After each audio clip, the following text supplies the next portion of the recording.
Gus Malzahn enters 2019 firmly on the hot seat. What can he do to get off of it? Find out here on the Gridiron Expert. Yeah.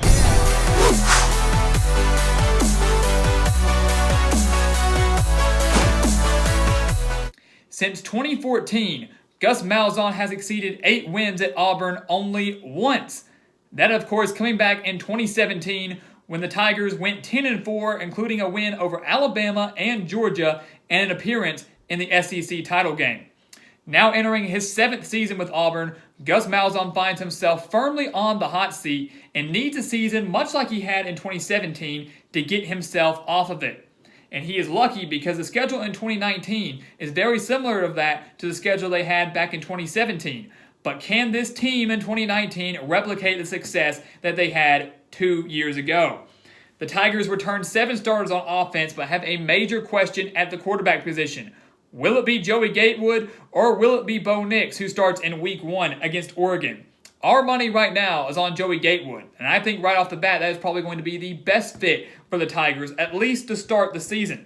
But whoever is at quarterback, they will have plenty of help surrounding them. They have Jatarvius Whitlow at running back along with Cam Martin, so 2 dynamic running backs to take the edge off of that passing game. And whoever's at quarterback gets Eli Stove and Will Hastings, both back from injuries in 2018. So once they find a quarterback, this Auburn offense should be able to put up some decent numbers in 2019. Defensively, though, that will be the strength for the Tigers. They returned 7 starters on that side of the ball, but none will be better than their entire defensive line with Marlon Davidson, Derrick Brown, and Nick Coe. Those 3 players becoming probably the best defensive line in the entire nation. This Auburn defense also has a very experienced secondary, so while everybody's focused on their defensive line, the secondary could put up some solid numbers as well. Last year they allowed us 19.2 points per game, and those numbers could get even better in 2019. Unfortunately for Auburn, though, they open up the season against Oregon, a very offensive team, a team that can put up a lot of numbers and has one of the best quarterbacks in the entire nation in Justin Herbert. This game, I think, will be won in the trenches because you have Oregon's offensive line, one of the best in the entire nation, going up against Auburn's defensive line, one of the best in the entire nation. Something has to give there. But in the end, though, I think C.J. Verdell, the running back for Oregon, makes enough plays for this Oregon offense, along with Justin Herbert, who absolutely owns the quarterback edge over the Tigers. I know last year I picked Washington to beat Auburn in the season opener. I failed on that pick.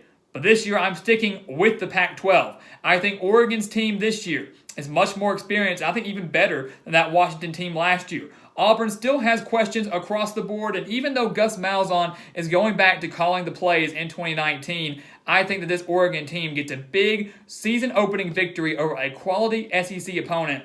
They get the win there. Auburn falls to Oregon, and right off the bat, people are going to be calling for Gus Malzahn to get out of Auburn.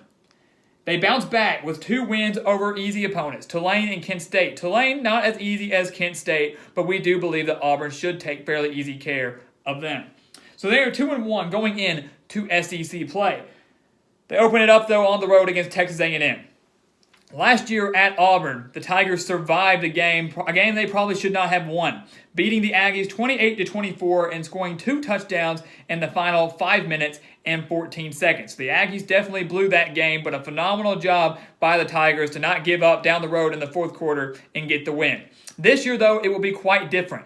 Texas A&M returns plenty of experience this year. It's one of the most talented teams, I think, in the SEC, but their schedule does not do them any favors. So while they have so much returning talent from 2018, a team where they did go 9-4, you will not see that improvement because of how difficult their schedule is. But this game is at College Station, one of the most difficult places to play in the entire SEC.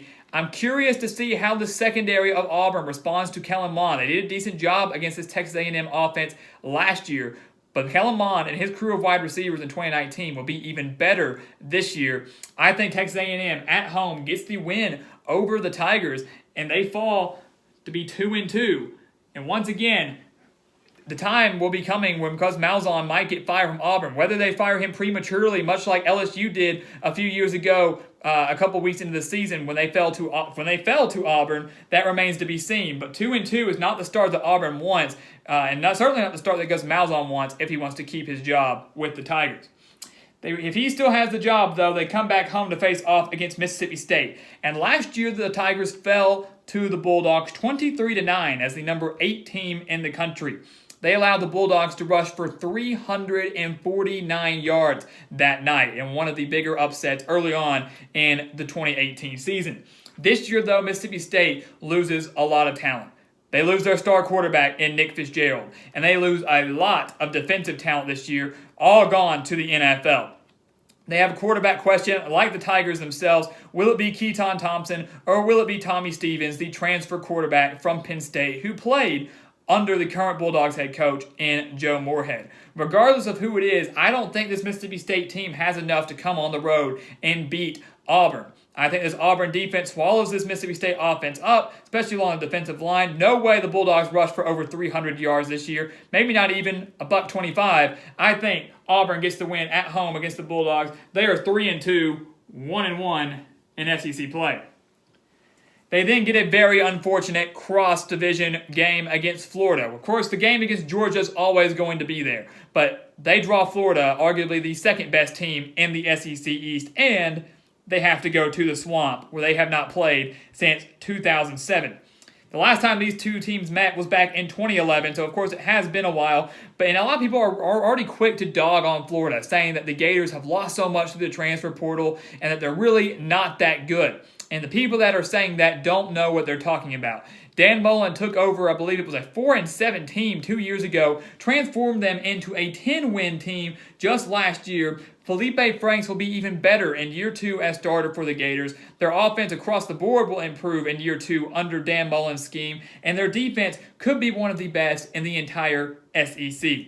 This game at the Swamp, Auburn still dealing with a brand new quarterback situation. I do not like their chances against the Gators, a team that if they beat Georgia this year should win the SEC East. If they don't, it will go to the Bulldogs, but we'll certainly give the Bulldogs a run for their money. I think Auburn falls to Florida on the road. The Swamp, not an easy place to play. One of the toughest places to play, I think, in the entire country. They get a big-time bye week on October 12th, though, sitting just at 3-3. Obviously not the start that anybody wanted. Gus Malzahn almost a sure done out of Auburn by now because they are pretty much out of the SEC title race and college football playoff race for sure. But they go on the road to face off against Arkansas. Of course, a game that had a lot of history between Malzahn and Fayetteville. Malzahn and the Razorbacks, as he previously served as offensive coordinator there. And back when Brett Bielema was the head coach for the Razorbacks, they had a lot of bad blood. Now he actually has a good relationship with their head coach and Chad Morris. Those two guys going way back to their high school coaching days. The Razorbacks will be much improved in 2019. And across the board, if you look at a bunch of other analysts, this is a game that a lot of people have a trendy upset pick, with the Razorbacks pulling the win at home in Fayetteville, an upset win over the Tigers. But Arkansas's offensive line is not to the point where they can shut down this Auburn defensive line. I think that this Auburn defensive line annihilates Arkansas's offensive line, creates havoc in the backfield, swallows up Rakeem Boyd, Devwah Whaley, and really just makes the night a living hell pretty much for Ben Hicks or Nick Starkel, the former Texas A&M quarterback. Arkansas falls to Auburn. I'm not buying into that trendy upset pick, and Auburn goes on the road, especially after a week of rest, and beats the Razorbacks to get 4-3 and above 500. But they will go right back down to 500, though, with a loss on the road to Death Valley against LSU. The Tigers came on the road last year at Auburn and beat them 22-21 on a game-winning field goal. That was also one of the better games of 2018. And I think that game really proved that LSU was legit. In a year that there was a little bit of uncertainty with the Tigers, didn't know quite what to expect, that game on the road against Auburn showed that LSU was legit and that LSU was back under Ed Orgeron.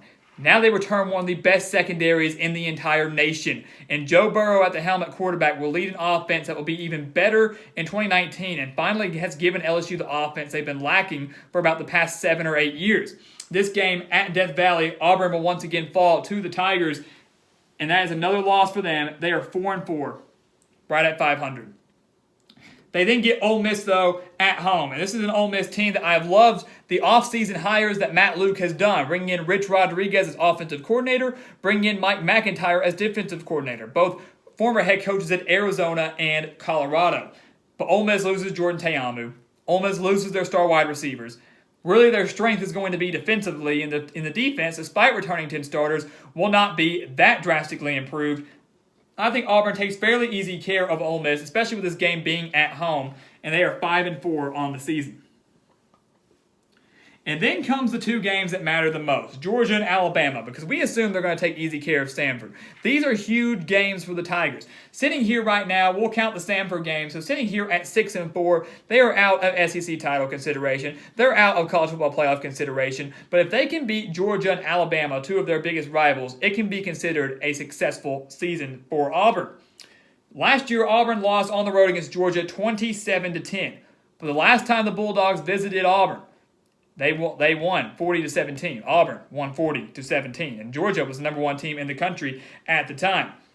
Georgia, coming into this game, this will be the third straight team they are facing off of a bye. They will face Florida 2 weeks prior to this game, Florida coming off a bye. They will face Missouri the week before this game, Missouri coming off a bye. And then they will face Auburn, who is coming off a bye here. And I think with that week of rest and a battered down Georgia team, I think the Tigers upset the Bulldogs at Jordan-Hare Stadium. I love this week of rest here. I think this Auburn team starts playing with some energy down the stretch. They've won 2 of their past 3 going into this bye week. And I think this Georgia team that, yes, is led by Jake Fromm, one of the best quarterbacks in the SEC, maybe even the nation, and DeAndre Swift, a very talented running back. I think this Auburn defensive line gets through the Georgia offensive line, which is one of the best in the nation as well, but creates enough plays defensively at home to beat the Bulldogs, a team that I think will be battered down and tired coming into this game. Auburn gets a huge win over Georgia. And now they have won 4 of their past 5 games, sitting at 7-4 going into the Iron Bowl against Alabama. And it should be noted that the winner of the Iron Bowl has won the SEC West the past 7 years. Of course, with Auburn sitting with 4 losses, probably will not decide the SEC West, or the winner will probably not go to the SEC West if Auburn were to upset the Crimson Tide. The last time here, Auburn beat Alabama 26-14. That gave the Tigers a berth in the SEC title game. But last year they fell to Alabama 52-21. And I praised the Auburn secondary earlier. I praised their defensive line earlier. But going up against Tua Tagovailoa and this crew of wide receivers is going to be extremely difficult. Going up against an Alabama team that is out for revenge against every single team in the entire nation this year after the way they ended 2018 is not going to be an easy task for any team. Malzahn has only beaten Alabama 2 times since he arrived back in 2013. Those 2 wins coming in 2013 and 2017. Unfortunately, the odd years will not strike again. Malzahn will fall to Alabama in 2019. Expect this game to be closer than the 31-point margin of victory we saw last year. Because, I mean, like I said, when you come down to a rivalry game, you can throw records out the window. They simply do not matter and mean a thing. But Alabama, across the board, going to be too much offensively, and everybody likes to criticize their defense and say how much they lost to the NFL, but every single year, they bounce back and restock defensively, sometimes even better than they were the year before.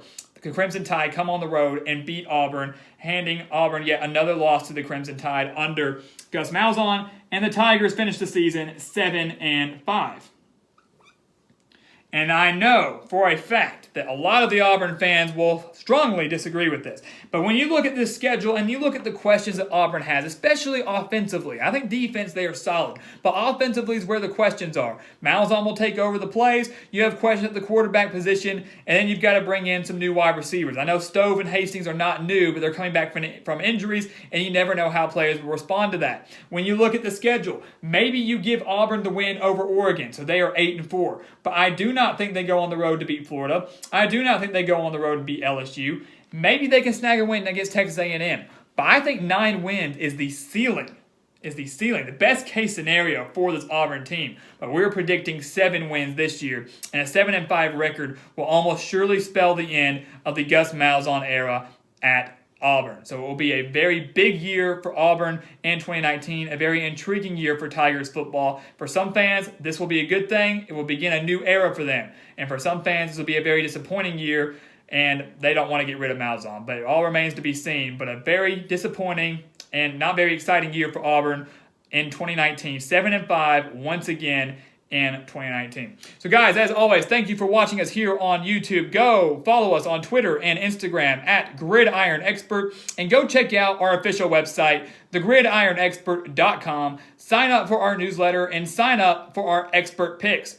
For just $30, you will receive every single one of our 2019 college football spread picks, including the postseason. I can promise you that is a deal you do not want to pass up. So join our team, sign up today only at thegridironexpert.com. And guys, as always, thank you for watching us here on YouTube. Please continue to like, comment, and subscribe, and we will see you next time on The Gridiron Expert.